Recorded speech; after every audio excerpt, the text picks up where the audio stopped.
I know I'm not looking my best right now.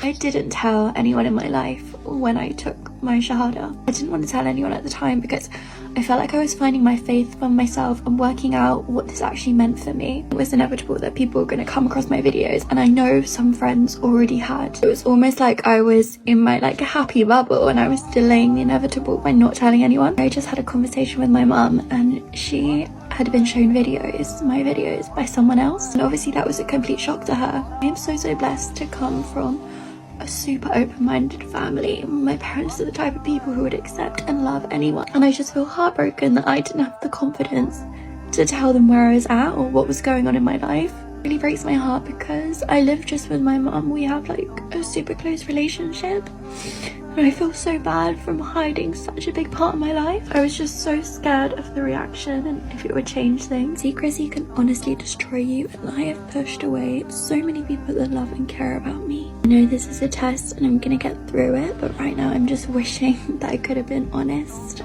and truly myself. This video got a lot of views, got a lot of support, and the fact that there's so many other white women, most of them from UK, saying that they're in the same situation shows that this is a wave. This is a wave. And what do you guys think? A lot of this is the worst thing you could do in situations like this is to have a negative, like try to treat these people like shit because of their conversion, right? Because look, the level, this is obviously not a rational move. This is all emotional. And a video like this is basically playing with people's, sympathy and emotion. And you could see that there's a community that feels like they have something special. And when you join it, there's a lot of people on the other side welcoming you in. And look at how powerful this video is. I mean, we could come here and spend so much time telling you, look at this verse in the Quran, look at this hadith. I mean, Muhammad had sex with a child, for crying out loud. Like, how is this ideology? Anybody could take this seriously. Muhammad hated dogs. Muhammad had sex with a child. Muhammad allowed slavery. He had slaves himself, right? You could come and say all of this thing. You could show hadith that says that if you leave Islam, you're supposed to be killed for leaving Islam. All of that is true, but all of that has nothing over this emotional play here. This looks and sounds beautiful. It looks like a community that is supporting each other. Go look at their comment section. So if you want to just play the rational game here, we're going to lose. This is emotionally appealing. I mean, just look at this video for how many seconds this video is. This is like just 1 minute long. For 1 second, for 1 minute, you will forget that she is talking about joining an ideology that promotes the killing of the people who do not believe in it, or at least humbling or killing the people who do not believe in it, people who leave it.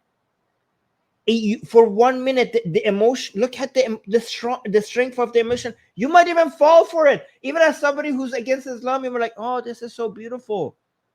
For 1 minute, you forget that these people are idolizing somebody that raped a child. Look, listen to this again. No, look, you're saying she'll regret it. Maybe yes, maybe no. But this is coping. You guys see something that you don't want, like you don't know what's going to happen to her life. Maybe she will never regret it. Maybe she doesn't live in Afghanistan. She doesn't live in Saudi Arabia. She doesn't live in Iran. She's going to be exposed to Islam in a degree that maybe she will never regret it.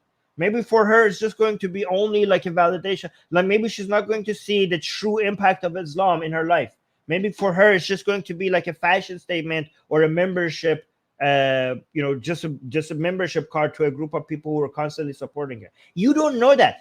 Telling yourself that she will regret it for sure is basically coping, and it's going to make you do less. Because here's the thing, this is a threat.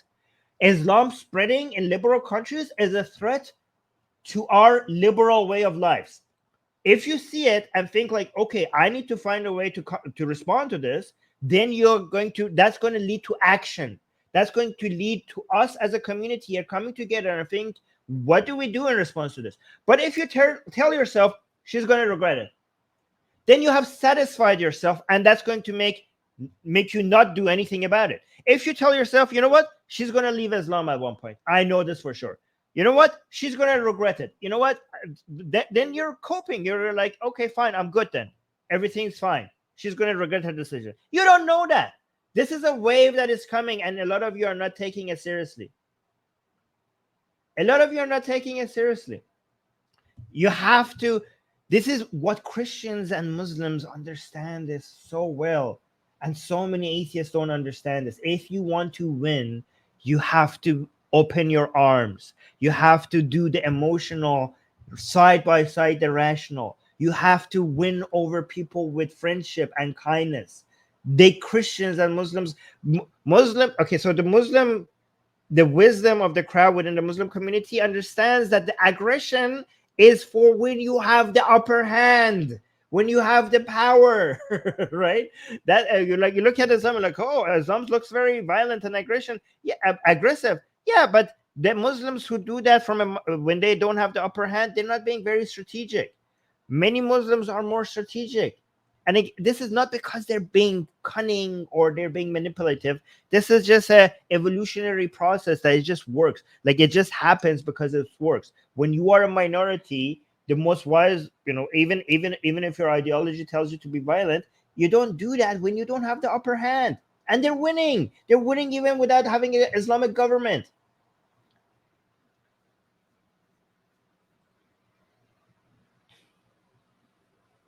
Yeah. So I'm glad that this idiot is here for me to highlight as an example. Hans is like constantly promoting us to hate because he doesn't have anything else. He doesn't, like, even people on our side who are anti-Islam, some of them don't actually have any logical arguments. They're just hating on people.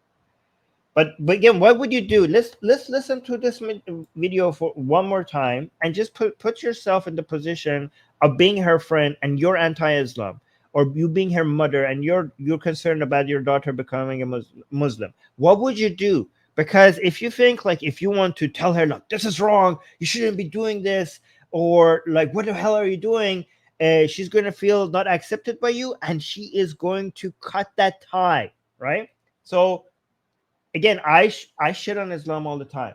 But if my, for example, let's say sister or daughter or whatever became a Muslim, or my best friend became a Muslim, if I all of a sudden wanted to be, I know how powerful this is. If in that moment I wanted to tell her that she's making a big mistake, instead of just telling her that I'm going to be there for her no matter what, right? At that moment, if you're the mother, the key thing that you have to tell your daughter, if you're the mother of somebody who's turning Muslim, that's not the moment that you tell her that she's making a mistake, because you're going to lose that connection. Okay, she is going to hide her Muslim identity from you. The most important thing at that moment is for you to prioritize your relationship with her, for you to make sure that she understands that nothing is going to make her abandon you or not prioritize you. If your daughter comes to you and tells you that I'm becoming a Muslim, forget about fighting Islam for half a fucking second and tell her that you will love her no matter what happens. That whatever journey she's on, she could make those decisions herself, and you will always be there for her as her mother, and you will always love her, and you will always accept her no matter what. That is what you tell her. That is what you do. That is not the moment to take a position against Islam, because she will stay a Muslim. The difference is, do you want her to be a Muslim and have a relationship with you, or be a Muslim and not have a relationship with you? Those are the differences there at that moment.